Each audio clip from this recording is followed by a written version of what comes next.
and plus you people also. Anything? अगले 4 साल में आपकी क्या प्रायोरिटीज होंगी? सर अगले 4 साल में हम लोग पहले तो हम लोग में जो कमियां हैं वो धीरे धीरे दूर करेंगे और अच्छी तरह से एसजीएफआई को चलाने की कोशिश करेंगे।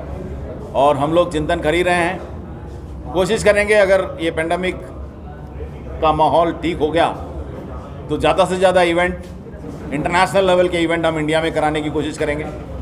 और जितना सपोर्ट हमारे कॉरपोरेट एंड से हमें मिलेगा उतना ज़्यादा हम लोग ऑर्गेनाइज कर पाएंगे, कोशिश करेंगे।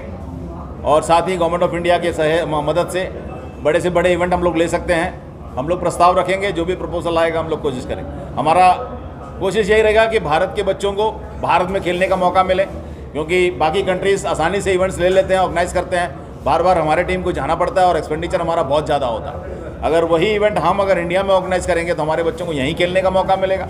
और जो भी बच्चे कभी इंटरनेशनल लेवल का इवेंट इंडिया में नहीं देख सके, वो इंडिया के लोग इंडिया में इस खेल को देख सकेंगे। हमारे बच्चों का परफॉर्मेंस हमारे बच्चों के माँ बाप यहीं देख सकेंगे।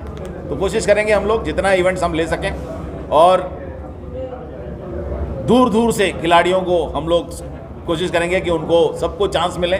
हर स्टेट्स को हम लोग प्रेशराइज करेंगे, जैसा अभी बात उठा कि तमिलनाडु में गरीब बच्चों को मौका देने का आप क्या सोच रहे हैं। हमारे पास गरीब और अमीर का कोई बैलेंस शीट नहीं है। हम लोग हर स्पोर्ट्समैन को चांस देते हैं। जो स्टेट जो बच्चों को सामने लेके आता है हम उसी में से चयन करते हैं नेशनल लेवल के लिए, इंटरनेशनल लेवल के लिए। तो जो भी स्टेट अपना टीम बेस्ट देगा उसमें से 10 बेस्ट को हम लोग एशियन और वर्ल्ड चैंपियनशिप के लिए भेजते हैं। तो हम तो कोशिश यही करेंगे सारे स्टेट यूनिट से कि आप इम्पार्शियल सिलेक्शन करें, अपना सिलेक्शन कमेटी उसी गेम से संबंधित उन्हीं लोगों को सिलेक्शन कमेटी में रखें और एक सही इम्पार्शियल सिलेक्शन हो, ताकि अच्छे बच्चे हमको सामने आए और हमारे को जो बेस्ट मिलेगा हम तो उन्हीं को मार्केट, हम उन्हीं को एक्सपोज करेंगे। और हमारा शुरू से इंटरेस्ट यही रहा है, आज भी वही रहेगा, कल भी वही रहेगा कि हम द बेस्ट जो इंडिया से मिलेंगे हम उन बच्चों को एक्सपोज करेंगे। 2020-21 में कोई गेम्स कराने की? सर आज गवर्नमेंट ऑफ इंडिया का पॉलिसी तो आ ही गया है, स्पोर्ट्स पॉलिसी बन गया है। और पेंडेमिक के दौरान जो भी स्टेट्स जो है बढ़कर सामने आएंगे, अभी कल हमारा एजीएम है, उसमें बात करेंगे, हम लोग प्रस्ताव रखेंगे। जो इंटरेस्टेड हैं, जो इवेंट्स लेना चाहेंगे, हम जरूर उनको इवेंट्स बांटेंगे। 2020-21 के लिए? हाँ जी, 2020-21 के लिए जो भी स्टेट्स इवेंट्स लेना चाहेंगे और जो इवेंट्स करना चाहेंगे उनको हम इवेंट्स देंगे।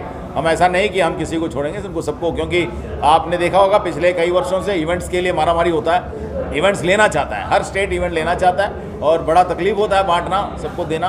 तो इस बार भी वैसे ही होगा। मैं उम्मीद करता हूँ कि सब ये जो महामारी का दौर ख़त्म हो जाए और इवेंट्स मांगे सभी स्टेट्स और सभी को सिस्टमेटिकली जिसके पास जो कैपेसिटी है, सही व्यवस्था जो कर पाए, उनको हम इवेंट्स बांटेंगे। सुशील कुमार जी का कहना है आपने जो इलेक्शन किया है लीगल नहीं है और स्पोर्ट्स कोड के अंतर्गत नहीं है। सर ये तो आज हम लोग रिपोर्ट सबमिट करेंगे, गवर्नमेंट ऑफ इंडिया डिसाइड करेंगे।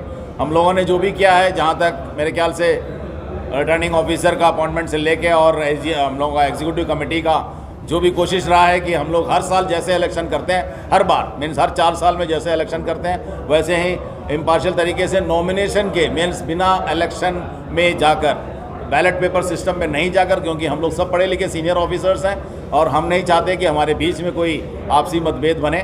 हम लोग सब सीनियर ऑफिसर्स हैं, काम कर रहे हैं स्पोर्ट्स के लिए। तो हम लोगों में जो सीनियर मोस्ट हैं, सीनियरिटी के हिसाब से हम लोगों ने सबको आपस में जिसका जैसा जो रिस्पॉन्सिबिलिटी ले सकता है उनको पोस्ट दिए हैं। और वो सभी सोच समझकर बहुत सिस्टमेटिक तरीके से हर साल हर बार जैसे होता है वैसे ही इलेक्शन हुआ है और इसमें कोई फेरबदल या कुछ होने का ही नहीं है, क्योंकि ट्रांसपेरेंसी का इलेक्शन ऑफिसर अपॉइंट करने की अथॉरिटी तो प्रेसिडेंट के पास है। ऐसा कोई नहीं है सर, ये तो एग्जीक्यूटिव कमेटी का, क्योंकि किसी वजह से कुछ इशू था प्रेसिडेंट और सेक्रेटरी के बीच में, तालमेल में कमी दिखा तो एग्जीक्यूटिव कमेटी ने डिसीजन लिया। और प्रेसिडेंट को कोई पावर ऐसा नहीं है, प्रेसिडेंट भी डिसीजन लेता है। एग्जीक्यूटिव कमेटी के मीन्स जो भी प्रेसिडेंट एग्जीक्यूटिव कमेटी डिसाइड करेगा। अगर प्रेसिडेंट को अगर एग्जीक्यूटिव कमेटी ना बोल दें तो नहीं होगा। तो एग्जीक्यूटिव कमेटी का डिसीजन वहाँ भी है और यहाँ भी एग्जीक्यूटिव कमेटी का डिसीजन हुआ है। सारे एग्जीक्यूटिव कमेटी ने ये डिसाइड किया है और ये इलेक्शन बहुत सही तरीके से हुआ है। और आज हमें देखना है कि हम स्पोर्ट्स को किस तरह से आगे बढ़ा कर ले जाएं। मेजॉरिटी थी आपके पास? बिल्कुल, आज हमारे आपने देखा होगा हमारे 43 टोटल यूनिट्स हैं और 43 में 29 तो हमारे प्रेजेंट थे यहाँ पर और 4 जो है ऑलरेडी हमारा जूम के ज़रिए जो है 4 स्टेट्स यूटीज़ जुड़े थे, तो मेजॉरिटी तो यहीं प्रूव हो गया, ऐसा कोई मेजॉरिटी का बात ही नहीं है। शुरू से ही हम लोग अभी जब से 2 महीने से गवर्नमेंट ऑफ इंडिया का आदेश था कि हमें इलेक्शन दिसंबर 30 से पहले करना है, तो हम लोग कई बार वीसी किए हैं, वीडियो कॉन्फ्रेंसिंग कई बार हो चुका है, जूम मीटिंग हुआ है हमारे और जूम मीटिंग में 100% अटेंडेंस सभी का रहता है, मैक्सिमम लोग आए हैं। महीने की एक्सटेंशन मिली थी मार्च तक की। एक्सटेंशन नहीं तो हम लोगों ने सबने मांगा था इलेक्शन, हमने भी मांगा था, सेक्रेटरी जनरल ने हमारा मांगा था इलेक्शन को और आगे क्योंकि समय कम था, दिसंबर के बीच 1 महीने के अंदर 2 महीने के अंदर हमें करना था, तो हमने भी मांगा था। प्रेसिडेंट को लगा कि वो भी उन्होंने भी मांगा था, लेकिन गवर्नमेंट ऑफ इंडिया ने दोनों का बात को रखा और उन्होंने 3 महीने का समय बढ़ा कर दिया। तो लेकिन क्योंकि हम लोगों ने समय पर काम शुरू कर दिया था और हमने अपना काम दिसंबर 30 से पहले करना था और हमारा प्रॉब्लम ये था कि सभी हम लोग गवर्नमेंट ऑफिशियल्स हैं, तो गवर्नमेंट ऑफिशियल्स कोई भी स्टेट गवर्नमेंट यूटी गवर्नमेंट 30 दिसंबर तक की मान्यता हमें है। हमारा recognition school games federation of India का 30 दिसंबर तक है। दिसंबर के बाद हमारे ऑफिशियल्स को स्टेशन नहीं छोड़ सकते, उनको नहीं भेजेंगे क्योंकि उनका school games federation of India का टोटल रेस्ट्रिक्शन हमारा 30 दिसंबर को समाप्त हो, रिकॉग्निशन समाप्त हो जाता है। तो रिकॉग्निशन से पहले वो सारे ऑफिशियल्स को लेकर हमें ये तरीके सिस्टमेटिक तरीके से ऑर्गेनाइज करना था और ये रिटर्निंग ऑफिसर ने भी सही समझा और उन्होंने निर्धारित समय के अंदर इलेक्शन कोर्स जो है कंप्लीट किया। Thank you sir.